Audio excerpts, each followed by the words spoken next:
Hello, biohacking besties. I am going to be recording a solo episode for you today. I haven't done one of these in a long time. So, what I'm going to do first is just give you a little update. Trying to give you, what I'll do is give you updates of what's going on in the biohacking menopause world.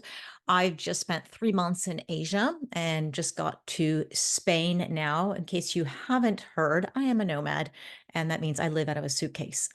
But I'm going to be grounded in Spain for several months now. So that's good news. When I was traveling around Asia, I made new reels. I know you guys love these reels that I post on Facebook and Instagram, where I interview women all around the world about their menopause experience, and I edit them into a 1 minute reel because I know nobody has time now and we just want to get on with it. But we do have longer versions on YouTube. So go to Hack My Age on YouTube and you can find the longer reels. And I learned a lot about menopause attitudes in Thailand, Vietnam, Hong Kong, Japan, Philippines. These are the kind of women that I found during this 3 month travel. So today we're going to talk about the 5 lessons I learned as I went through the Menopause Method program by the Institute of Bioidentical Medicine. Now, this is a program that's usually made for doctors. So they allowed me to take it. I was very interested and I wanted to learn more, take a little deeper dive into hormones and what doctors actually really know. And it was amazing. This program was created by Dr. David Rosen, and he's been practicing menopause medicine for 25 years. So this is somebody with loads of experience. And you can sign up for this course yourself if you're interested in doing just what I did. And you go to the iobim.com website.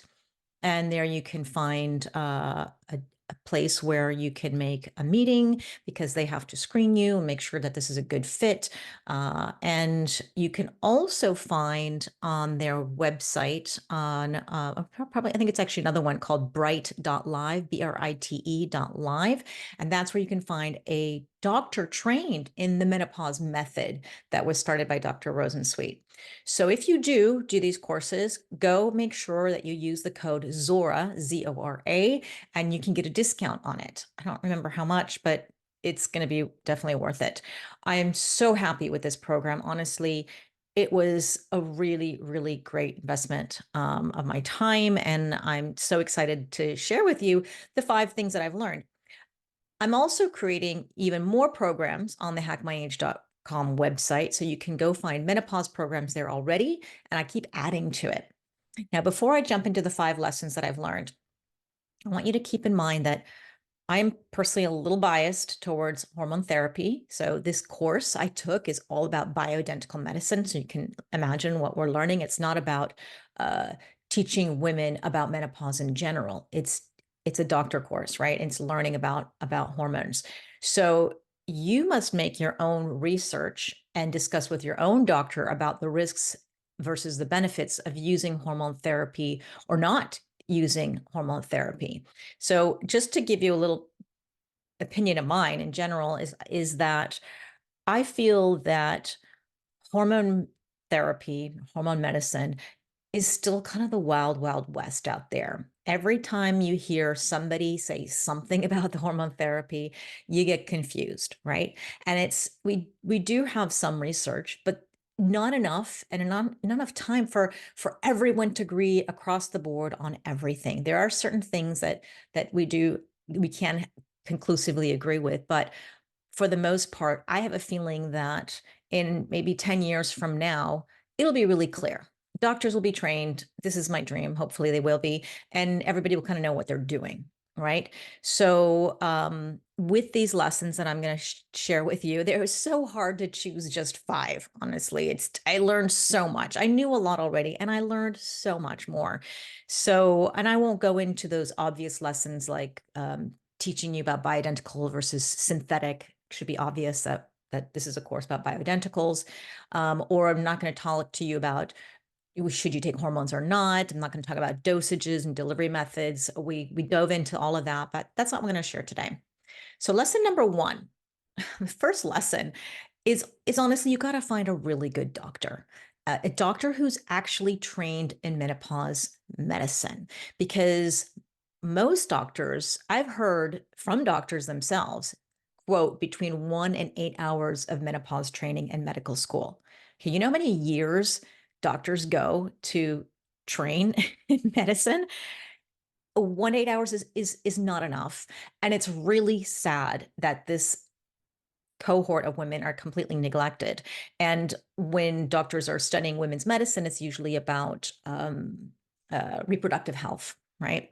So if your own doctor that you've been going to for a while is not 100% sure what they're doing when you go talk to them about hormone therapy, you got to go find a new one. Because if your doctor isn't sure, you're not going to be sure. And you're going to be rubbing creams on your body going, I don't know, is this good for me? Is this bad for me? Is this going to make me sick? And you can imagine those thoughts in your head are probably not really good. So you got to be 100% sure, have that 100% in your confidence in your doctor. And that doctor should give you a really detailed and comprehensive questionnaire. You should be sending them your labs. If you've got uh, gene reports, you can send that. I mean, it's a doctor will ask you a lot, because it's not just, let's look at your sex hormones. We're going to talk a little bit about that later. So if you don't have a doctor that you're 100% confident with, then go and find one online. I've got a resource on my website on hackmyage.com in the little freebie section on how to find a doctor. Okay, lesson one, get a good doctor. That's so important. I think it's pretty important. Lesson two, plan for multiple sessions. You need a minimum of 2 sessions with a doctor, like one long one in the beginning to just say everything about your menopause experience and maybe your medical history. And then you have a short one to follow up. And as I learned, only 25% of the doctors that give you 25% of the prescriptions that a doctor gives you is the actual perfect dose for you. 75% of the time, you need tweaking. You need to increase estrogen or decrease progesterone or add in testosterone. I don't know, but it's not going to happen for 75% of us in the first session. In the second sessions, the following session should be much shorter. Okay. The doctor's just kind of checking in on you. How are your symptoms? And what are you feeling? And then, of course, you have the annual follow-ups. So your doctor may give you 1 year of prescription, so you don't have to go and contact them every time, but they'll usually give you about a 1 year prescription. And when it comes to these multiple sessions, I think most likely you'll have 3, because you'll probably wind up tweaking it on the second time, because there's 75% of us who don't get it right. And then you need the third one to follow up as well. And see if this is the right dosage for you. So you got to stay in real close contact with your doctor in between these sessions, and your doctor should be open about that. And when you do have this session with them, make sure you really discuss hard the risks versus the benefits of using hormone therapy for you in your case, and the risks and the benefits of not using hormone therapy. Because when we don't, of course, what do? We continue to have loss of energy. We poor sleep. We can continue to be moody, got low libido, weight issues, metabolism, sarcopenia is up there on the clock, vaginal prolapse, bladder infections, incontinence. This is what so much as Dr. Rosen has been seeing in his patients when they are coming in without any kind of hormonal support. Osteoporosis, of course, is a big one. Your arteries, your cardiovascular health, and your brain health. Everything functions thanks to your hormones, right? And the hormones are off or they're gone, nothing's functioning optimally anymore. So going back to the doctor, you really got to be 100% confident with your decision and make sure it's right for you. Now, lesson 3, self-titration. What does that mean? You are the master of your prescription, right? You got to learn how to self-titrate with the help of your doctor, right? Because you should have a little leaflet. And if you don't have one, let me know. You can contact me, DM me, or go to the Facebook page, Biohacking Menopause. In the file, we have a list of hormone sufficiency, overdose, insufficiency. right? This is an individualized prescription, tailor-made program for you. There is no one size fits all general prescription that doctors give females for menopause. Okay. It is a self-titration thing to try to figure out, do you need more or less estradiol? Do you need more or less progesterone? Do you got to add some testosterone or not? So much goes on here. And just by the way, if you are just starting off taking estrogen and progesterone, usually those two go together. Don't ever take estrogen alone. That's another big lesson here. You need progesterone to balance it off. Um, but I would say the way these doctors were trained, I have to agree, is that start taking your estrogen, progesterone before you add in testosterone. Testosterone can be influenced by the estrogen that you're taking. So you may not need it, right? Libido may go up, or muscle building can be a little bit easier with just estrogen and progesterone.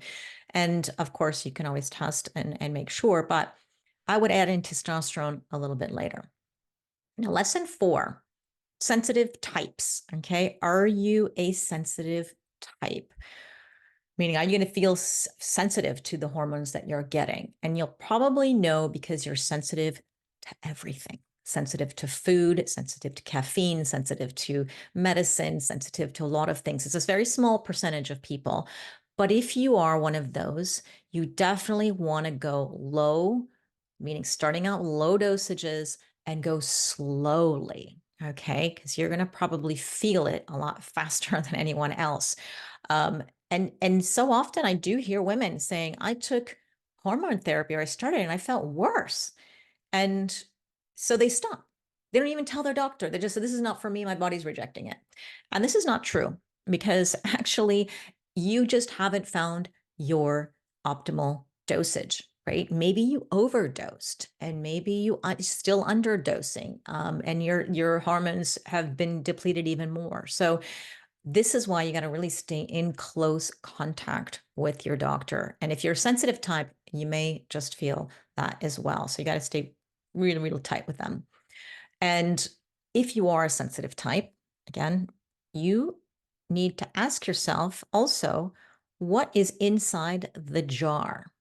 Okay, or the tube or the spray or whatever it is that you're putting on your body, right? Because usually 0.3% of what's in that jar is hormones, and 99.7% is the carrier, right? What is the base? What is the carrier of the hormone? Okay. It's usually 400 times as much base as there is hormone, right? So this base very often doesn't matter if they're compounded or FDA approved or whatever.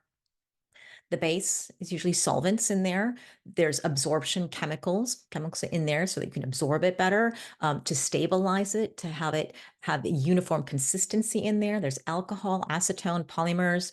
Carbapol is one of the most common, and these solvents may be toxic. And especially if you're a sensitive type, right? You may be reacting not to the hormones, but to the actual chemicals in there, and that's when you may want to consider getting a compounding pharmacy to make you some special formulas using organic oils, which is totally possible. Not to scare you that, okay, all these things are toxic, but it does. When I learned this, I said, well, makes perfect sense to me, because especially in the biohacking community or the wellness and health community, we're always talking about the toxins that are in our makeup and our lotions and our shampoo and soaps, and try to buy more natural things and with less chemicals and less compounds. And here we are slathering this gel or this lotion on our bodies day in and day out, multiple times a day sometimes. So we have to question, what is it that we're actually putting on our bodies that outside of the hormones? And if I have a choice, I would choose something a little bit less toxic, because I think over the accumulation over time is, you may go not a little bit in the beginning, right? And then over time, there's this compounding effect. So I think it's about 1 gallon a year if you're using just even a tiny amount of stuff on your body. So lesson number 5, testing. Okay. Testing is so controversial. right? And what does that even mean? What are you testing, right? Most people are just thinking, oh, let's just test our hormones, okay? Testing our sex hormones is what you're thinking about, right? So testing is key. And the controversy usually lies between the Dutch test, that's the dried urine test of comprehensive hormones, not to see if you're actually from Holland or not, Dutch, right? DUTCH. And then there's the 24-hour hormone urine test. And that's where you pee in a cup over 24 hours, you send it to a lab, and they give you the results of your sex hormones that are in there, and sometimes other hormones as well. And then it tells you the metabolites, right? And Dutch test also tells you about metabolites. It's not just amount of estrogen and progesterone or testosterone that's running through your blood. That's a serum test. It's actually telling you how these hormones are converting, right? The metabolites, are they going down a safe pathway? Are they going down a dangerous pathway, right? And there's corrections that we can make once we have this information. So you have to have confidence with your doctor, whatever that is. Personally, I think they're both great. If my doctor prefers a Dutch, I go for a Dutch. If they prefer the 24-hour hormone urine test, fine. As long as you're testing, because I think that's really key. You will know if these hormones are working based on how your symptoms are. If they're alleviated, great. But are the levels sufficient to protect your bones, your brain, your heart, your breasts, your uterus? You won't know if you don't test, right? And is it too much? Sometimes women feel high, they feel so good, but actually their estrogen levels are way too high, right? So again, testing will let you know. And so you want to stay in that little safe Goldilocks zone. And testing with your hormones with just the blood is certain times is good, sometimes it's not so great. It fluctuates way too much in perimenopause. And when you're in menopause, you'll pretty much guess they're all gone. So it's not that helpful. But again, if your doctor likes to do it, do it. If not, no big deal. Um, and if you're on testosterone, I do recommend serum testing at least. All right. You're going to see if those levels are. And it's not just testosterone. There's a whole testosterone panel that you take, the free testosterone, meaning what, not only how much testosterone you have in your bloodstream, but how much is actually available or free, right? And to be able to use. And then there's sex hormone binding globulin to see, again, is that if those levels are high or low, the doctor will know what this means. But SHBG is sex hormone binding globulin. And then you may also want to be testing your thyroid, a full thyroid panel. And that's minimum would be TSH, thyroid stimulating hormone, free T3 and free T4. Okay. And then there's others if your doctor wants them too. If you have thyroid issues or if you have cholesterol issues, those two go hand in hand.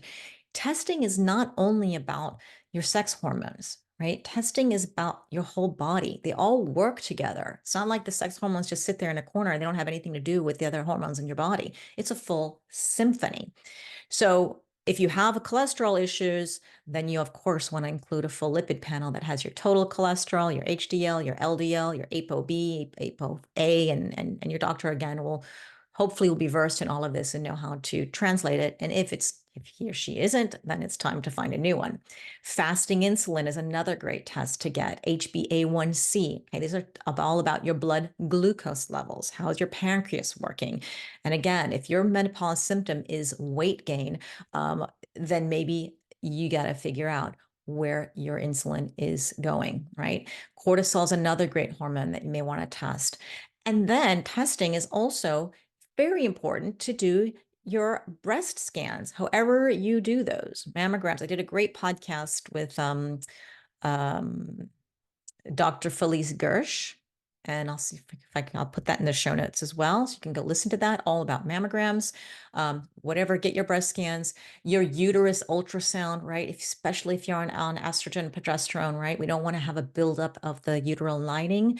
Bone scans, of course, we're concerned about osteoporosis. So go and get your bone density scan as well. I did another great podcast with Dr. Doug Lucas about different types of bone scans. And I'll put that link in the show notes as well. And you could go check that one out.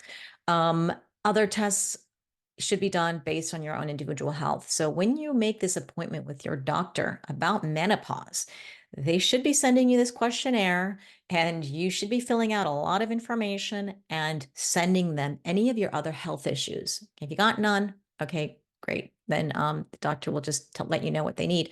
But I would encourage you to make sure whatever you may have on hand, send it to the doctor so they have the information. So that's it. Okay. Those are the five things I learned in this course. There's like 100 more, and I'm putting this all together in little reels on my Instagram and my Facebook and TikTok and all that. So you'll be able to find those as they come out, with little bite-sized bits of information. But to wrap up, number one, get a good doctor. Number two, plan for multiple sessions. Number three, learn how to self-titrate with your doctor. Number four, if you're a sensitive type, you may want to consider compounding with organic oils, and be aware to go low and slow. And five, testing. And it's not only your sex hormones. So that's it. If you are interested in this course that I just did, it's called the Menopause Method course, on the iobim.com website. It's in an Institute of Bioidentical Medicine.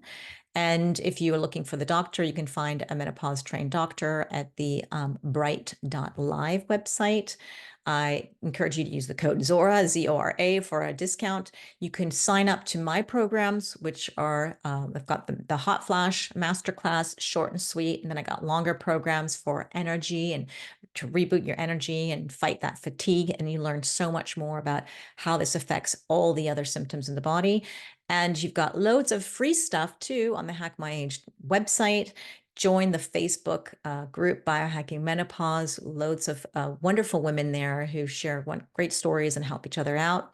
And I'm also considering an upcoming membership program where we can meet regularly, and I bring you some personalized treatments from me, as well as advice and information from some of our podcast guests and special people who know a lot about menopause medicine. So thank you for listening, and I will see you next time.